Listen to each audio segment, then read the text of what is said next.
Okay, good evening, everybody. Sorry, it's evening in Israel. Apologize again for the delay. We just had again a little bit of a technical hitch. Hopefully, from now on, it'll be we should be right on the spot at right on time at 7 o'clock. And we are continuing with Parshas Tazria. This week is Tazria and Metzora, and we are in Perek Yud Gimel, Pasuk Gimel, and in Parshas Tazria, Perek Yud Gimel, Pasuk Gimel. So the Torah says, "V'roa haKohen es hanega b'or habasar." The Kohen, when the man goes against the tzaras, so it says the Kohen should see the nega.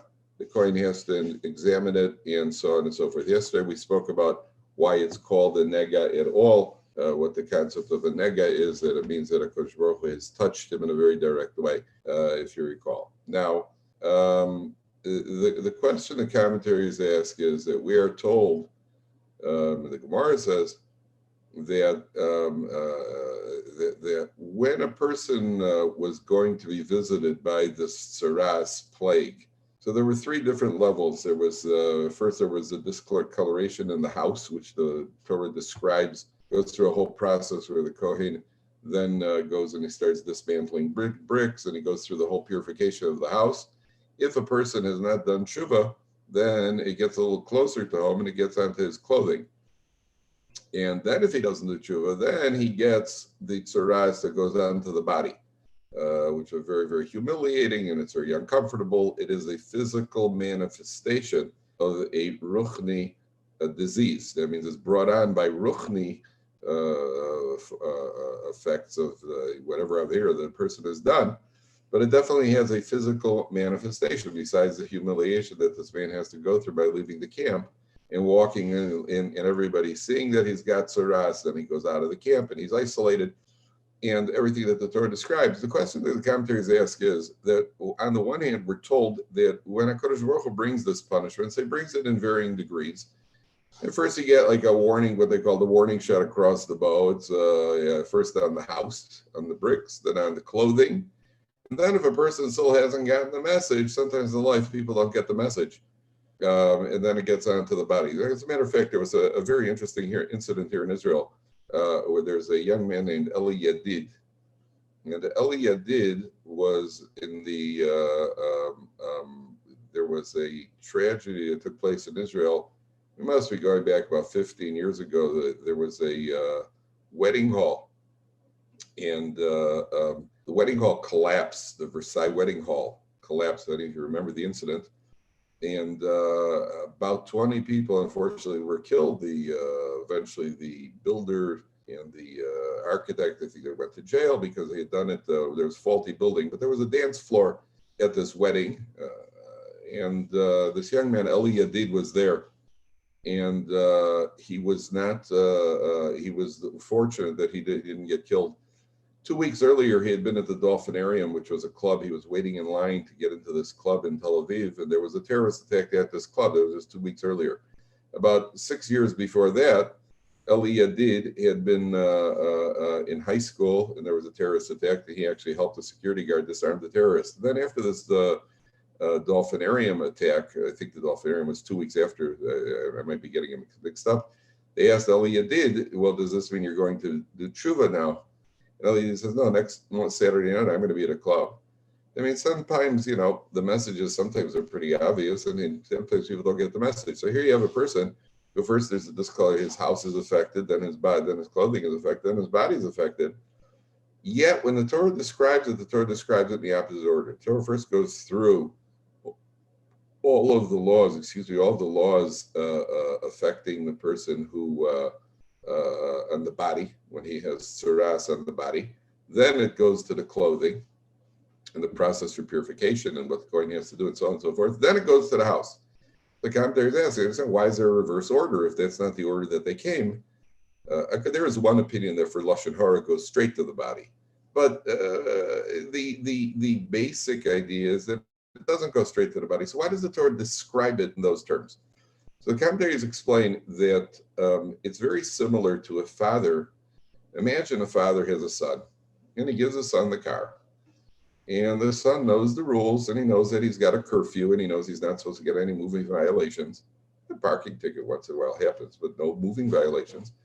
And one day he gets caught speeding after curfew, right? So he gets a ticket, and it says on the ticket that his father, the curfew in the family, he has to be home by 1:30 a.m. And at 2:30 a.m. he got a speeding ticket. He was doing 80 miles an hour in a 30-mile-an-hour zone, and it says the time on the ticket. He comes home, and his father takes a look at the ticket, and here he is. He's both broken curfew and he's violated the rules of driving. And the father says to him, look, really, I should ground you for 2 months. And not only that, I should also cut your allowance. But what I'm going to do is I'm going to just give you a 1-week suspension from driving. So that means that sometimes the way a father talks, a father tells what the most severe thing is, what the next severe thing is. He says, but I'm not going to crack the whip on you this time. I'm going to give you a break and I'm going to let you off. So the Torah describes it in terms of HaKadosh Baruch Hu as our father. HaKadosh Baruch Hu is saying that really I should get you on the body. I should go straight to the body. And if not that, then I ought to go to your clothing. But I'm going to give you a break and I'm going to start with the house. And therefore the Torah, although the order it comes is the house, clothing, the body, the Torah describes it in the opposite order, the body, the clothing, and the house. In Pasuk Yud the Torah says, in Pasuk Daled, Perik Yud Gimel Pasuk Daled, the Torah says, "Im b'heres levana hi ba'or b'saro v'omokein mar'el min ha'or b'sar lo v'achlam v'hizkir ha'kodesh ha'neged shivas yom." The Kohen closes this man off. He's got this discoloration, a white discoloration, and the Kohen closes him off for 7 days. And then after 7 days, he comes to inspect if there's been any change. So there's a very, very important life lesson for us over here. For any Jew, I've mentioned this many times, there are 2 types of Jews in the world. There are Jews that are growing, and there are Jews that are stagnating. The color of the hat and the color of the jacket, the yarmulke, the colors and the externalities, we don't get graded based on our clothing. Always good to do what our Rabbeim do. And people ask me why I wear a black hat or why I dress a certain way. The answer is, well, that's how my Rabbeim, that's how my rabbis dressed, and that's how my peers dressed, and that's the group that I belong to. But there's sometimes an overemphasis on the externalities. Sometimes the externalities are way overemphasized to compensate for an inner lack. People sometimes think that to not conform, sometimes people don't want to conform because they think that to not conform is a show of strength. And the fact of the matter is to not conform is a show of weakness. A person who feels that I don't want to conform to the group, that's generally because of an internal emptiness. If the inside is built up, then a person has no problem conforming. If a person feels, well, if I wear the same clothing everybody else is, then there's nothing unique about me. That means that he feels genuinely there's nothing unique about him. And therefore, the lack of conformity is often a sign of weakness, not a sign of strength. Be that as it may, there's a very important life lesson here for the types of Jews who are growing. A Jew who's not focused on growth, well, has to get focused on growth because the purpose of life is to grow. The young men often ask me when it comes to shidduchim what they should be looking for in a young lady. And obviously, besides money, they ask me, what qualities should they look for? So my standard answer is, number one, it should be a young lady who doesn't speak Lashon Hara. That's a very, very telling insight into her personality. A girl who does not speak Lashon Hara or is, everybody messes up once in a while, but somebody who isn't a gossiper and isn't bad-mouthing people, that's an indication. When somebody is a bad-mouthing people, that's an indication that they're finding the flaws in other people. And I always tell the young men, if your wife is finding the flaws in other people, she's going to find the flaws in life itself, and she's going to find the flaws in you. And that's not something that you want to have happen. And therefore, number one, it should be a young lady who doesn't speak Lashon Hara. Number two, it goes for young men as well. A girl should also look for a guy who isn't bad-mouthing people.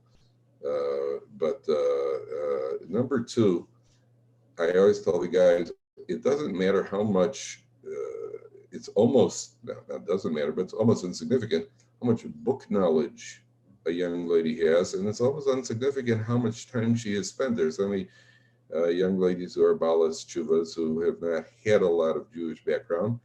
But the most important factor is to look for growth. Somebody who's focusing on growing, somebody who's looking to grow as a Jew or a Jewess, and somebody who's looking to incorporate anything that they learn and anything that they know to find out about Yiddishkeit into their lifestyle.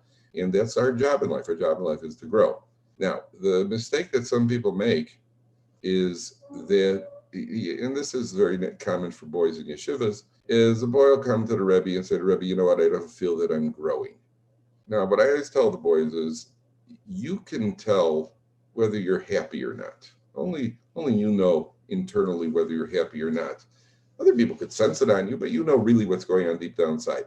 It's those around you, the rabbis and the mashgichim and your mentors, they can tell if you're growing. Now, that's generally something that's in the mainstream. When it comes to Balei Tshuvas in the beginning, this is very commonly experienced, they feel a tremendous sense of growth. The Baal Tshuva who doesn't know how to read Hebrew, one day he learns 10 letters, and the next of the Aleph Beis, the next day he learns another 10 letters. They always say he's basically doubled his knowledge. And then he starts learning Chumash and Mishnayos and Gemara, and he feels tremendous amount of growth. At a certain point, the person has learned so much that he doesn't feel that, I don't think that I'm growing. So it's very important. A person cannot take their growth pulse on a daily basis, because the increments are so, sometimes the longer a person's been involved with Yiddishkeit, it's so gradual, certainly on a noticeable level. We don't know what goes on in Shemayim, but it's very, very not noticeable how much growth there's been. A person has to check at 2 or 3 month increments and look back, see, where was I holding 2 months ago? Where was I holding 3 months ago? I finished a Masechta. My skills at Tosos have improved. I've learned another parak or two of Mishnayos.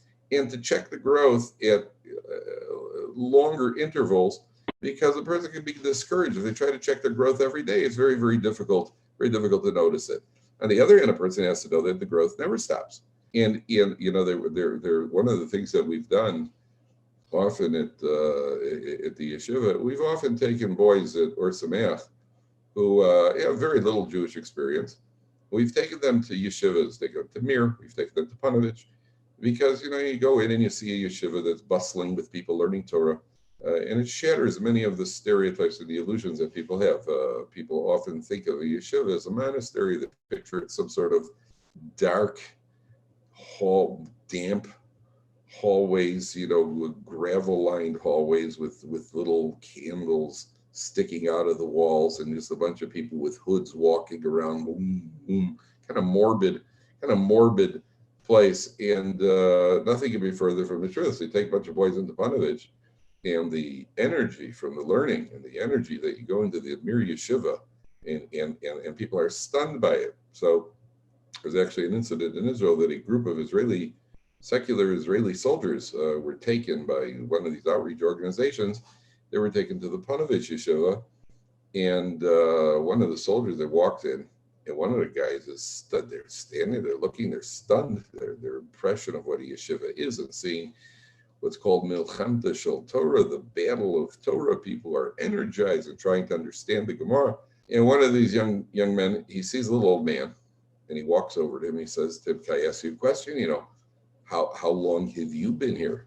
So the man smiles at him, a very big, sweet smile. He says, "Oh, about 40 years. He goes, 40 years?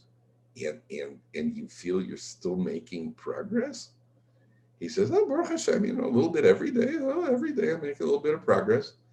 What turned out was this little old man was Rav Shach Zatzal, the Rosh Yeshiva of the Panovich Yeshiva and the acknowledged leader of Lithuanian Torah Jewry. And Rav Shach at the time was a young man in his 80s or 90s.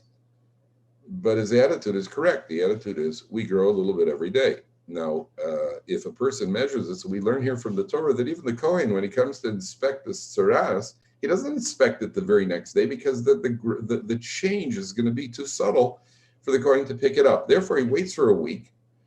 And a week later, then the change becomes, if there is a change, then the change will be more obvious. I heard a story once about a man who was standing in line the first day of college. He was signing up to take college courses. So he's standing in line with all these young college students.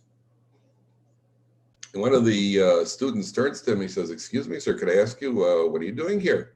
He says, "Well, I never had a chance to go to college. I've retired, and now I'd like to go get a college, get a degree." So the guy says to him, "Well, please don't take it personally. Can I ask you, how old are you?" He said, "Yeah, I'm 73. He says, "Well, you're 73, in 4 years, if it takes 4 years to get a degree, in 4 years, you could be 77. So the man looks at me, smiles, and says, "Yes, but in 4 years, I'm going to be 77 anyway. I'd rather be 77 with a degree than without a degree." And this is something that often interferes with people's growth. A person, for example, I'm just using many different examples, but for example, the Daf Yomi, where a man decides, well, maybe I should start learning the Daf Yomi. And he decides, but it's going to take 7 years, 7 plus change to learn the Daf Yomi. If I'm 35, I'll be 42 when I first said, yeah, but in the 7 years, you'll be 42 anyway. So unless you're planning on making an early exit, would you rather be 42 with the Daf Yomi, having learned the Daf Yomi, or not having learned the Daf Yomi? And that's an attitude that we have to absorb, we have to learn.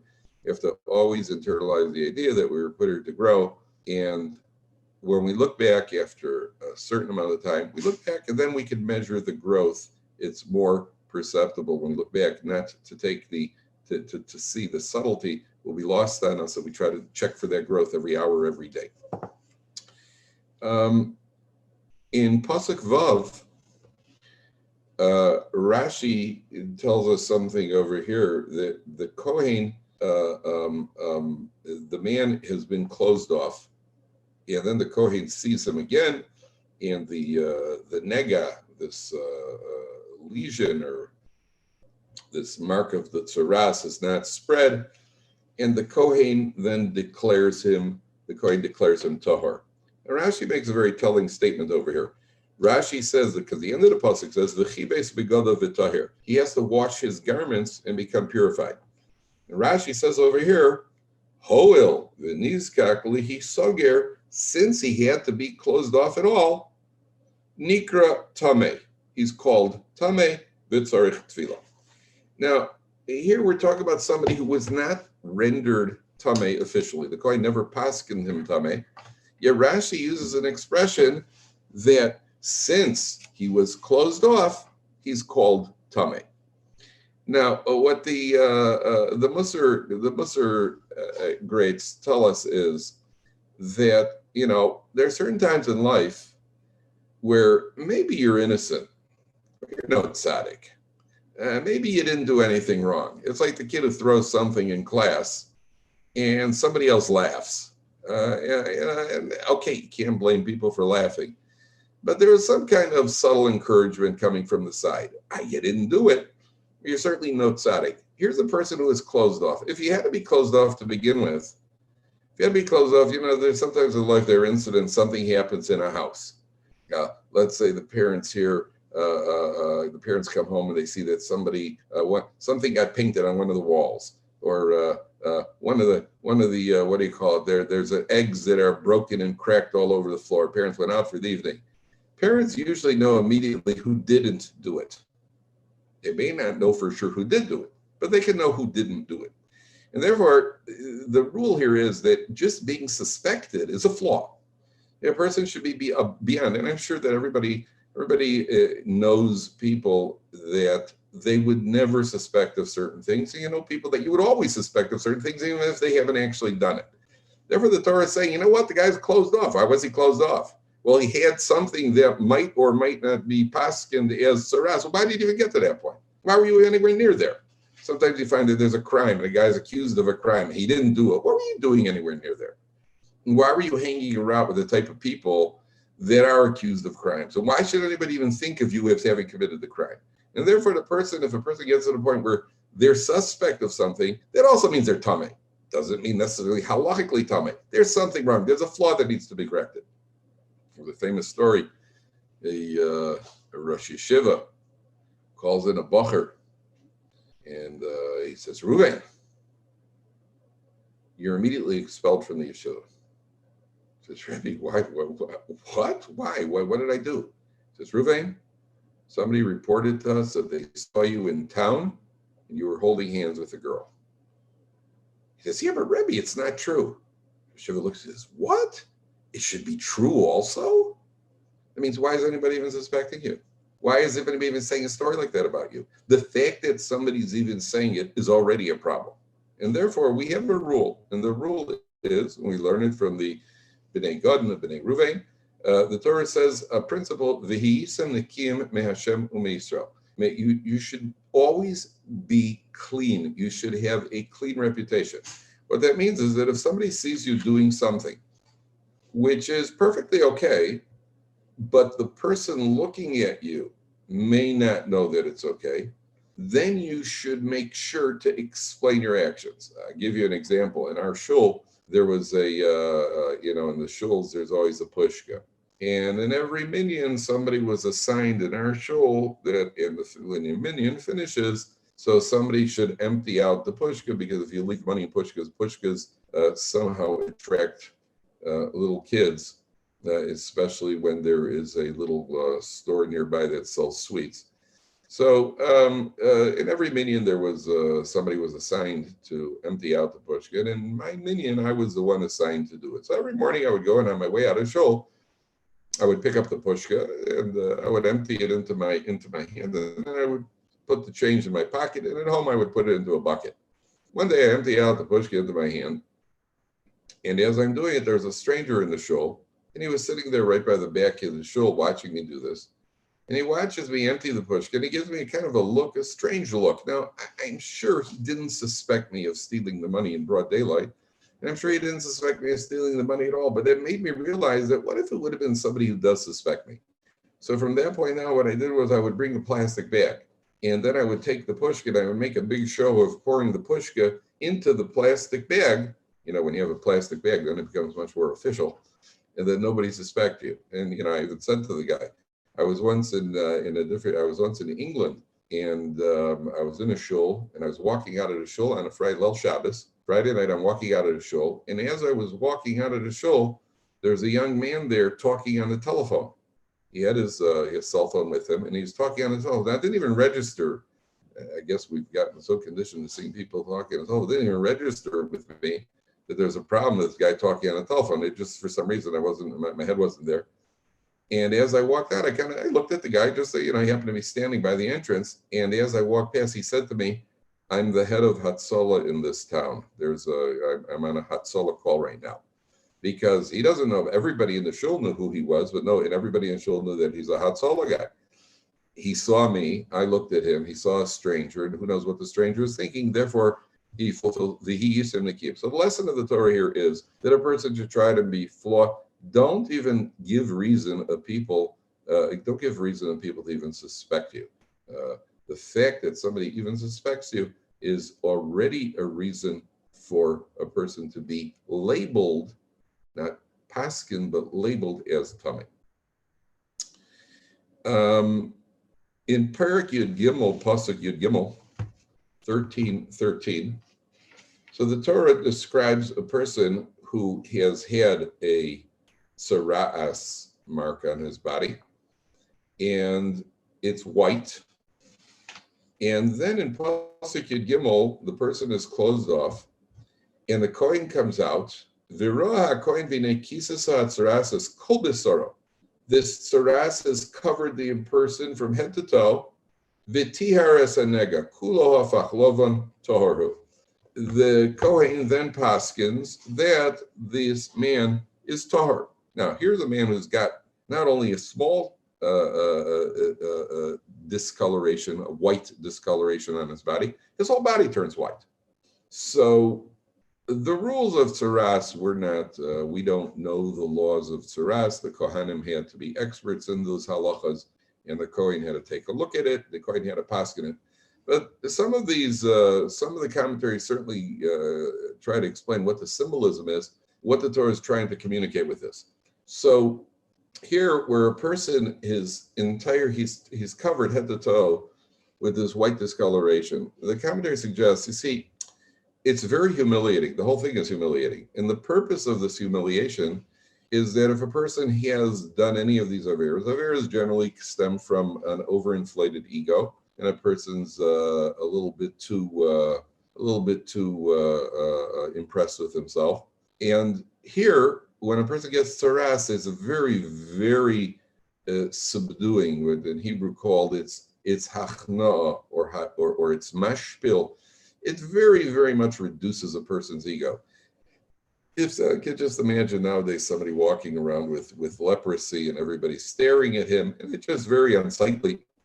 So here, the person who's had the tzaras and it covers his entire body, being that the purpose of the tzaras is to cause a person's submission and cause a person to reduce his ego. Therefore, we could assume that somebody who's going through such a degree of humiliation where he's covered at the top, we could assume that he's gotten the message and therefore he doesn't need any more. The commentary suggests that's why he's what he called. That's why he's considered tahor. Now, commentaries go on, and in Pasuk Chaf Daled, we have another type of discoloration.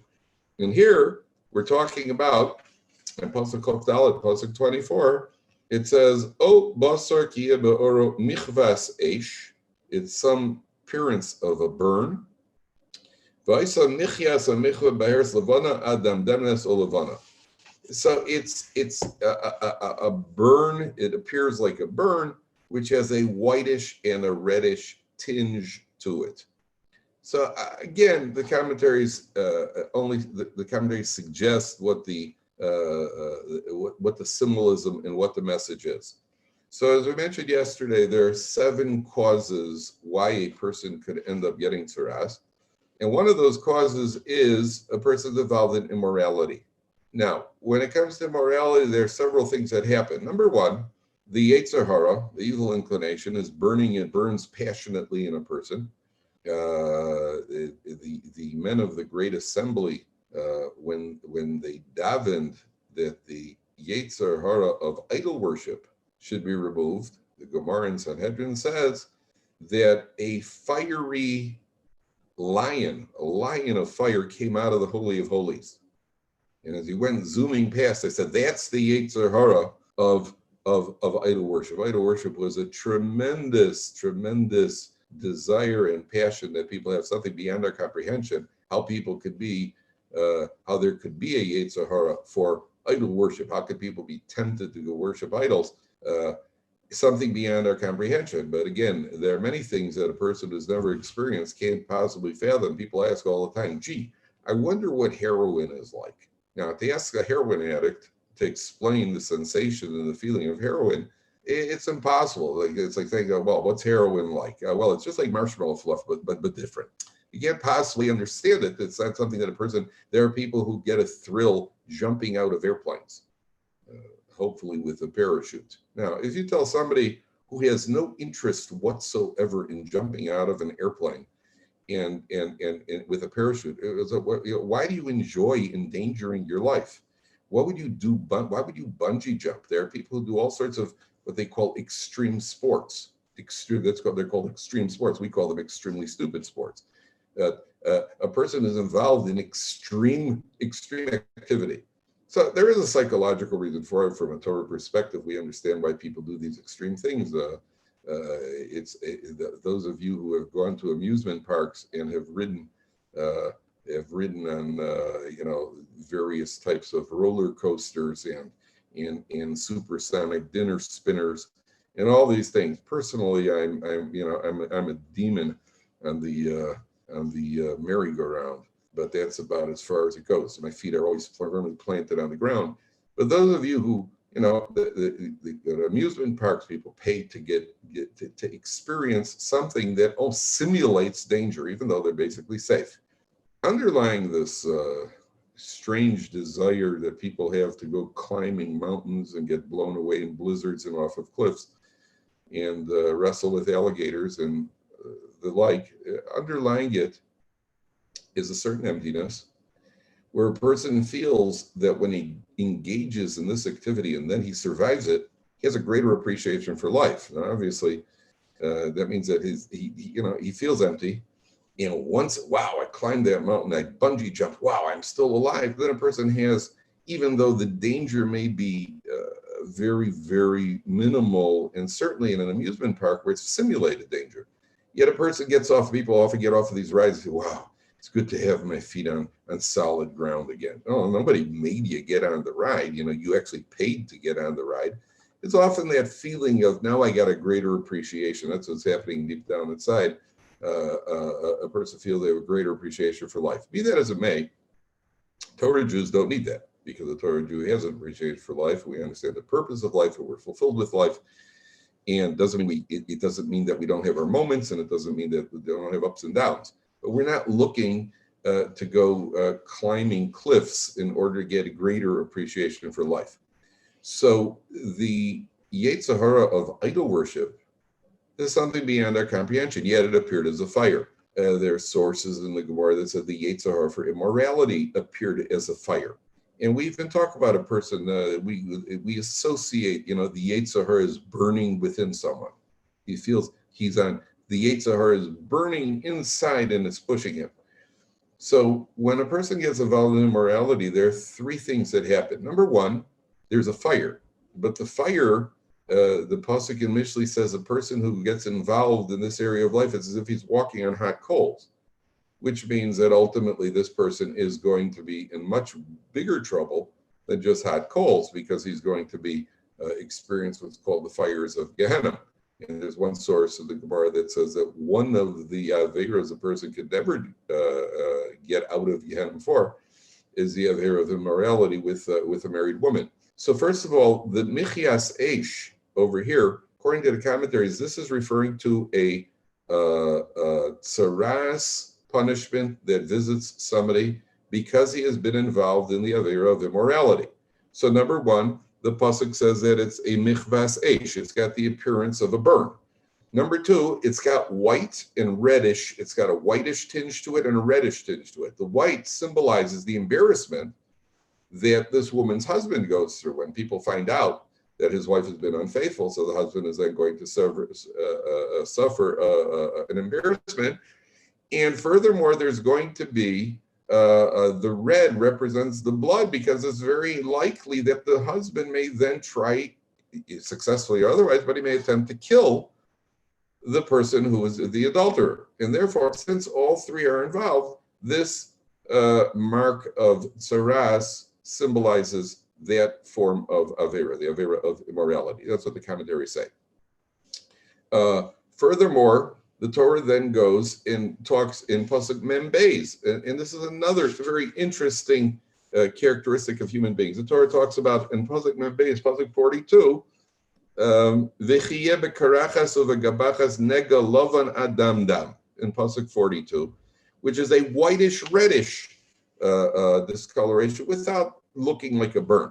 And here the commentary suggests, well, this is referring to a person who is what we would call, in Hebrew, it's called a tzavua. Tzavua literally means he's colored, whitish, reddish.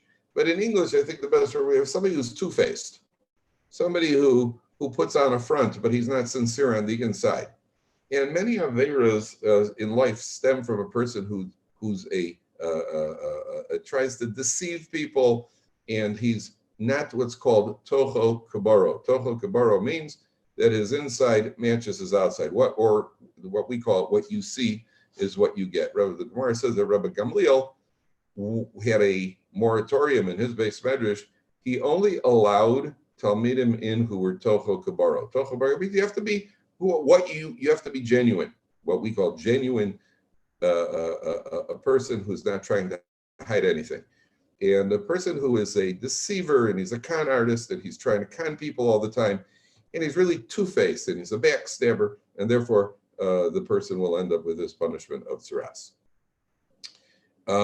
In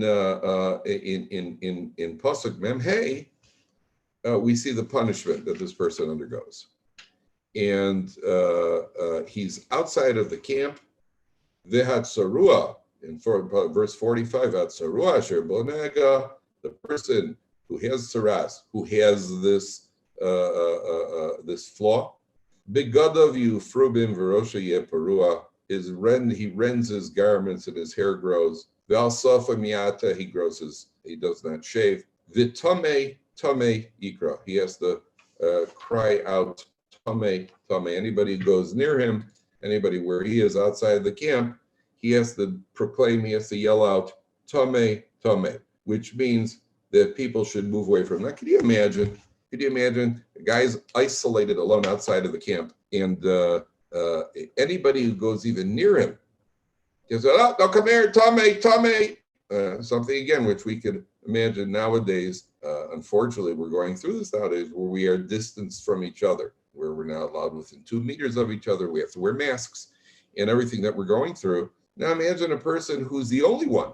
He's the only one who anybody here nowadays. We have you walk on the streets, everybody's wearing masks now. But imagine there's only one person wearing the mask. And anybody who goes there and says, no, don't come near me, I'm contaminated. And here's a man who's outside the camp, and anybody who even walks past him, he yells, Tommy, stay away from me. So there's a certain humiliation that he goes through. And the commentaries, and he rends his garments. So the commentaries point out, well, what did he do?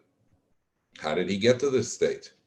This is a person who pointed out the flaws of other people. He publicized the flaws of other people. And HaKadosh Baruch Hu works midah kedeged midah. You get what you deserve, quid pro quo.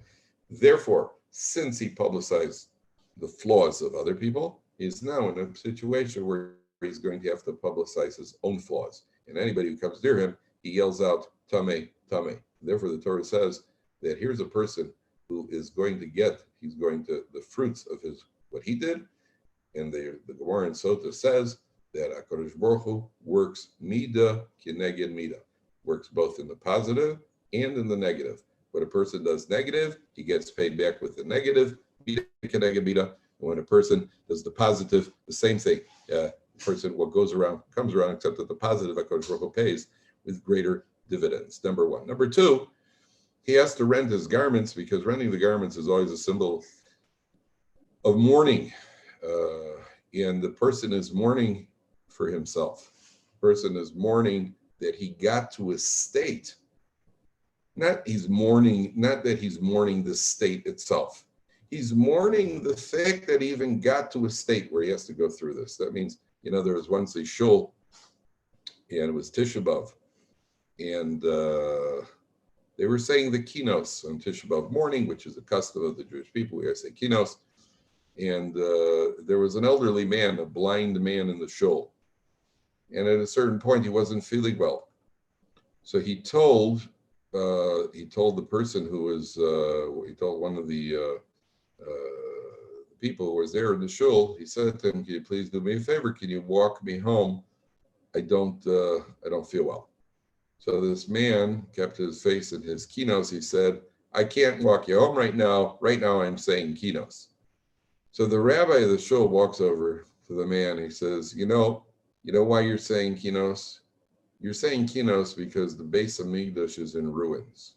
My friend, continue saying kinos. But don't say the kinos for the Beis Hamikdash. Say the kinos for yourself. You're in ruins. You're in ruins. If you don't realize that a blind elderly person who needs to be walked home, and you should stop what you're doing to walk him home, my friend, you're in ruins. And therefore, this person who is out there mourning, he's mourning for himself because he got himself to this state.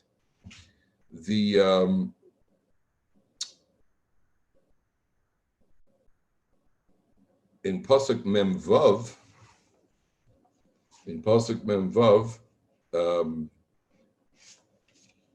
the Torah says, Kol Yemei Asher Hanegah Bo Yitva Tamehu, Badad Yeshev Michutz L'Machanet Moshavo. All as long as this nega persists, he is tamei, and he has to sit alone outside of the camp. And again, the idea of sitting alone is because he caused separation of people who may have been friends, people joined together, and his Lashon Hara caused people to be separated. Therefore, he has to sit alone. But there's another idea here, and with this we conclude for tonight. And that is that, there are certain people who don't like other people. And they always see the flaws in people. They always have something negative to say. And there's the guy who always leaves the shul because, first he was in one shul, then he does like the people in that shul, goes to another shul, then goes to a third shul. And he's always finding the flaws everywhere he goes. He finds flaws. And what happens was, here's a person who now has a chance. He sits alone. And he's outside of that camp. And it's an unlimited time. Sound familiar? Isolation with no specific endpoint, which is exactly very similar to what we're going through right now. And here he is, he's sitting out there alone. And until and unless he does tshuva, he's going to remain tummy. And we're talking about real tshuva. We're talking about tshuva that comes from the inside, which we'll speak about tomorrow. But one of the things he gets to do is he gets to see what it's like to be alone. And when he's alone, and he's by himself, and he's isolated, and there's nothing like, boy, I sure like to see people, anybody, just about anybody. And that will help him to increase his appreciation of people. And, there's an old saying that if the cup is half empty or half full, some people see the cup half empty, some people see it half full. Somebody once said, if the cup is half empty or if the cup is half full, just take a smaller cup and pour it in, then it'll be completely full. So unfortunately, human beings tend to look at other human beings and often slip first into critical mode. We notice the flaws. Person sitting outside of the camp and he's all by himself and he just wishes he had somebody to talk to. Such a person is much more likely to start appreciating people and seeing the positive in people, which goes back to what I said earlier about qualifications on a shidduch, that the prospective young lady or young man should be somebody who sees the good in people. Somebody says good things about people, not bad things about people. Ideally, not talk about people at all. But they generally tend towards see the good in people, what we call an ayin tova. And therefore, this person sits out there alone.